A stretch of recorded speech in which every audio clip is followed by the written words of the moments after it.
នេះគឺជា Oppo Reno 13F ហើយនៅក្នុងត្រកូល Reno 13 Series 5G ណាអញ្ចឹងរូបរាងវាស្អាតមែនទែនពណ៌តបែកព្រៃហើយឥឡូវយើងនឹងយកមកធ្វើការតេស្តថតវីដេអូនៅក្នុងទឹកជាមួយនឹងថតត្រីតែមិនដឹងថាមានត្រីឬក៏អត់ទេបងប្អូនរួមនៅទេសភាពមួយនេះស្អាតមែនទែនអញ្ចឹងយើងធ្វើការទៅបងប្អូនគ្នាឥ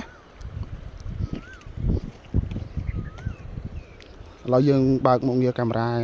ថតក្នុងទឹកយើងសិនមកចូល underwater ហើយចុចពាក្យ continue យ៉ា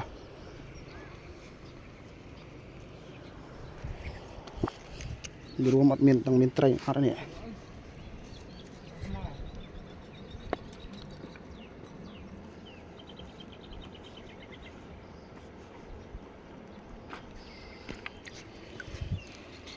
ឥឡូវយើងថតបានពីប៉ុស្តិ៍ហើយយើងចុចប៊ូតុងចេញមក3វិញ3សង្ខិនណាវានឹងជះទឹកចេញពី speaker ឬក៏ពីនេះនឹងយើងចង់ចូលមើលរូបភាពរបស់យើងវិញអូស្អាតមែនតើនៅក្នុងទឹកអូខេតែទទួលយកបាន